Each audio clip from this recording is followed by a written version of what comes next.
Hello everyone. आज जो हम टॉपिक देख रहे हैं वो है अर्थमेटिक माइक्रो ऑपरेशन।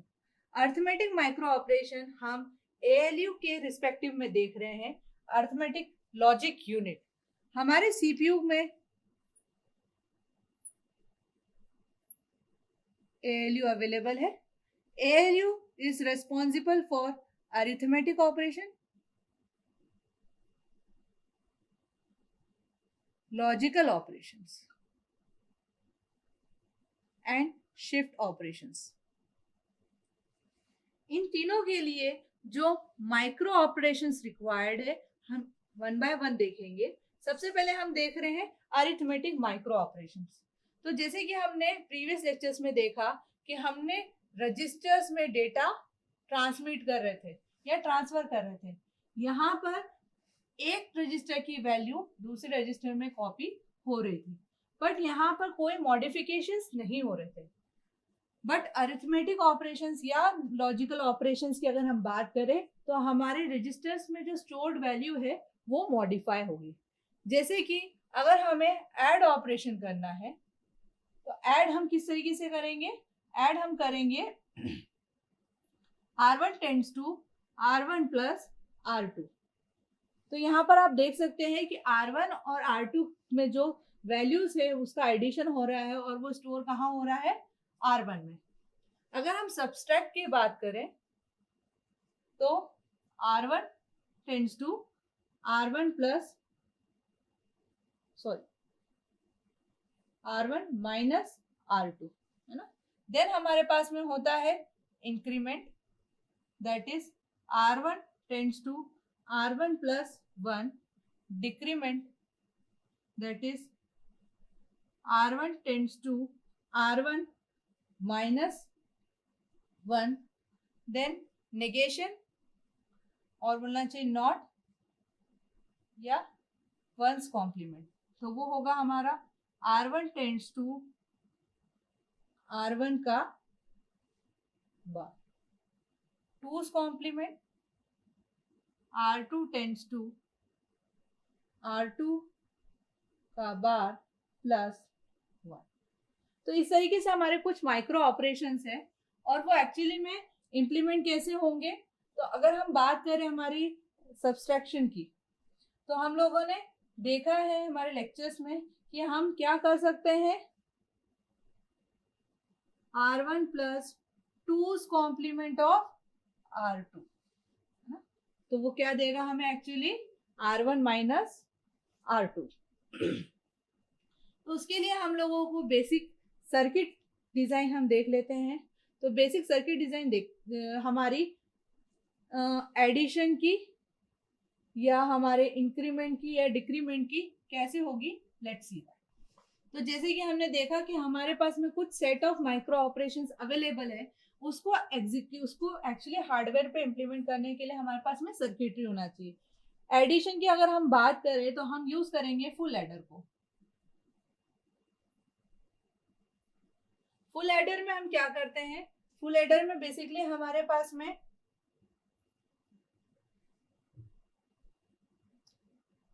A0 और B0 दो हमारे इनपुट होंगे, हमारे पास में Cin होगा और हमारे पास में इन दोनों का सम आएगा S0। अगर हमारे पास में कुछ कैरी जनरेट होगी तो हमारी C0 वाली जो कैरी है वो कहाँ हो जाएगी? Carry forward. यहाँ पर हम A1 और B1 की बात करेंगे।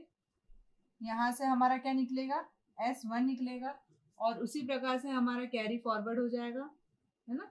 यहाँ पर हमारा A2 और B2 दी, ठीक है। तो आप देख पा रहे हैं कि हम लोगों ने एक एडिशन कैसे परफॉर्म कर रहे हैं। एडिशन हमारे पास में रजिस्टर्स में भी अगर हमारी वैल्यू स्टोर होगी, R1 की बात कर ले हमारे पास में है अगर 0 0 0 1 और R2 में हमारे पास में है 0 0 1 0, तो हमारे पास में वैल्यू क्या आ जाएगी? 1 1 0 0, क्योंकि अब यहाँ पर कोई कैरी नहीं थी। डिफॉल्ट आप सीन कितना दोगे? 0 दोगे। अगर कोई कैरी जनरेट होती है मान लीजिए यहाँ पर, तो वो यहाँ से इनपुट जा रही है, बट हमारे सिस्टम में कोई अभी कैरी नहीं है। अगर हम बात करते हैं सब्सट्रैक्शन की, तो नाउअडेज हम मतलब जब हमारे सिस्टम्स की बात करते हैं तो सिस्टम में हमारे लिए एडिशन और सब्सट्रैक्शन की दोनों के लिए एक ही सर्किट यूज हो रहा है। तो दोनों के लिए एक सर्किट यूज हो रहा है, तो हम टूज कॉम्प्लीमेंट कैसे निकालेंगे या उसे कैसे स्टोर करेंगे? फॉर दैट हमारे पास में एक डिफरेंट एडिशन किया है हमने, दैट इज जोर। जोर ऑपरेशन में जब हम सेम बिट्स को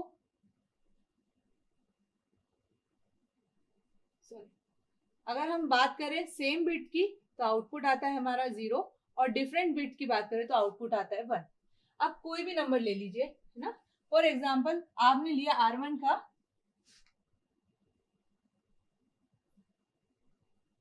ये नंबर, आपको निकालना है इसका वंस कॉम्प्लीमेंट। तो आप इसे क्या कर लीजिए, आप इसे 1 से ऑल 1 से जोर ऑपरेशन अप्लाई करिए। अब ये सेम का क्या देगा 0 और डिफरेंट का क्या दे देगा 1। ये आ गया आपका क्या R1 का कॉम्प्लीमेंट। इसमें आप क्या करोगे +1 कर दोगे, तो ये आपको क्या मिल जाएगा R1 + 1 that is 2's complement of R1।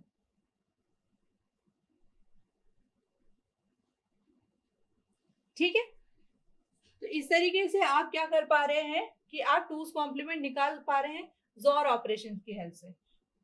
तो इस तरीके से अगर आप देख पा रहे हैं तो हमने क्या किया है, सब्सट्रैक्शन के लिए 2's कॉम्प्लीमेंट ले लिया है, जो कि हमें एक्चुअली क्या देगा R1 + 2's कॉम्प्लीमेंट। तो हम हमारे एडर की हेल्प से ही बस हमें क्या करना पड़ेगा, जो हमारा माइनस होने वाला कंपोनेंट है या माइनस वाला रजिस्टर है हमें उसकी वैल्यू का 2's कॉम्प्लीमेंट लेना पड़ेगा।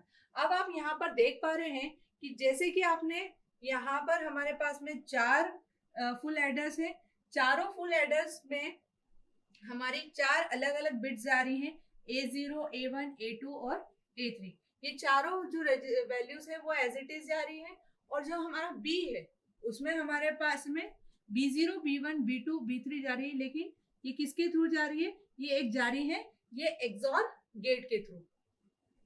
तो जब ये एक्सॉर गेट में जा रही है तो एक्सॉर गेट में एक इनपुट तो क्या है B1, B0, B1, B2, B3, और जो दूसरा इनपुट है वो क्या है हमारा 1। तो जब एक्सॉर 1 + B0 का होगा तो क्या आ जाएगा 1's कॉम्प्लीमेंट आ जाएगा। अब 1's कॉम्प्लीमेंट आ गया तो हमें 2's कॉम्प्लीमेंट चाहिए। तो आप देख पा रहे हैं कि जो Cin है, Cin में हम लोग क्या डाल रहे हैं 1 डाल रहे हैं, तो B's कॉम्प्लीमेंट +1 + A, ये क्या हो जाएगा हमारा, this will complete R1 - R2 that is subtraction operation. तो इस तरीके से हम सिंगल सर्किटरी में ऐड और सब्सट्रैक्ट दोनों कर पा रहे हैं। तो जैसे कि हमने देखा कि हमारे पास में डिफरेंट सर्किटरी होती है, हम डिफरेंट ऑपरेशंस को एग्जीक्यूट करवाने के लिए हार्डवेयर पे, तो हम लोग एक कॉमन सर्किट बना रहे हैं जिसमें हमारे most of the arithmetic operations हो पा रहे हैं। तो आप स्क्रीन पे देख पा रहे होंगे कि आपके पास में एक सर्किट है जिसमें आपके पास में 4 मल्टीप्लेक्सर्स हैं। चारों मल्टीप्लेक्सर्स का जो आउटपुट है एक फुल एडर में जा रहा है, जो कि 4 फुल एडर्स में चारों मल्टीप्लेक्सर्स का इनपुट जा रहा है। बात करें सिलेक्शन लाइंस की, तो सिलेक्शन लाइंस हम यूज कर रहे हैं 0, 1, 2 और 3 पर। तो 0 पे हम लोगों ने क्या किया है, B को ट्रांसफर कर दिया है डायरेक्टली, 1 पे हमने B's कॉम्प्लीमेंट ट्रांसफर कर दिया है, 2 पे हम लोग जो है 0 को ट्रांसफर कर रहे हैं, और 3 पे हम 1 को ट्रांसफर कर रहे हैं। तो इस तरीके से आपके चारों इनपुट्स डिफाइन हो गए किसके, मल्टीप्लेक्सर्स के। आपकी सिलेक्शन लाइन डिफाइन हो गई है, और जो आपका A है वो आपने क्या कर रखा है, डायरेक्टली फुल एडर पे डाल रखा है। तो इस अगर एग्जीक्यूशन की हम बात करें तो हमारे पास में हो क्या रहा है, तो बेसिकली अगर हमारे पास में अभी करंटली सिलेक्शन लाइंस में 0, 0 है, 0, 0 है, और जो हमारा कैरी इन है वो भी क्या है 0। उस केस में लेट्स सी कि हमारे पास में सर्किट में किस तरीके से आउटपुट आएगा। तो सिलेक्शन लाइन 0 0 होने पर हम सिलेक्ट क्या कर रहे हैं, B0, तो डायरेक्टली हमारे पास में B0 कहाँ चले जाएगा, Y में। Y में X0 पे क्या है, X0 पे A0 है और Y पे B0। तो ये क्या हमें रिप्रेजेंट कर रहा है कि फुल एडिशन, मतलब फुल एडर क्या परफॉर्म करेगा, एडिशन। तो आप अगर टेबल में देखेंगे तो टेबल में आपको क्या दिखेगा, टेबल में आपको दिखेगा 0 0 0 पर अगर हमारे ये 3 इनपुट्स होते हैं तो डी हमारा क्या दिख रहा है, A प्लस बी, जो कि है एडिशन। एडिशन कैसे हुआ, क्योंकि हमारी जो मल्टीप्लेक्सर है उसकी जीरोथ लोकेशन, जीरोथ इनपुट पर क्या स्टोर किया गया, हमने 20 डाल रखा है। और मल्टीप्लेक्सर में जब भी सिलेक्शन लाइन पे 0 0 होगा तो हमारी फर्स्ट वाली सिलेक्शन लाइन का जो इनपुट है वही क्या, फर्स्ट वाली इनपुट का ही रिजल्ट हमें आउटपुट में दिखेगा। अगर हम इसमें +1 कर देते हैं, है ना, मतलब कैरी की वैल्यू 1 कर देते हैं, जैसे कि आप देख पा रहे होंगे कि आपके सिस्टम में कैरी की वैल्यू 1 है। इस केस में क्या होगा कि आपका A प्लस बी तो हो ही रहा है, प्लस में +1 भी हो जाएगा, तो इसे हम बोलेंगे एड विथ कैरी ऑपरेशंस। अगर हम 0 1 की बात करें तो 0 1 में क्या हो रहा है, आपका जो वैल्यू है वो कौन सी आ रही है, 0 और 1 में आ रही है आपकी B's कॉम्प्लीमेंट, है ना। B का ही कॉम्प्लीमेंट कहाँ पे आ रहा है, आपका सेकेंड लाइन पे दिख रहा है आपको B's कॉम्प्लीमेंट आ रहा है। तो अब आप एडर में क्या जा रहा है, B's कॉम्प्लीमेंट, तो अब क्या हो जाएगा A प्लस बी कॉम्प्लीमेंट, ठीक है।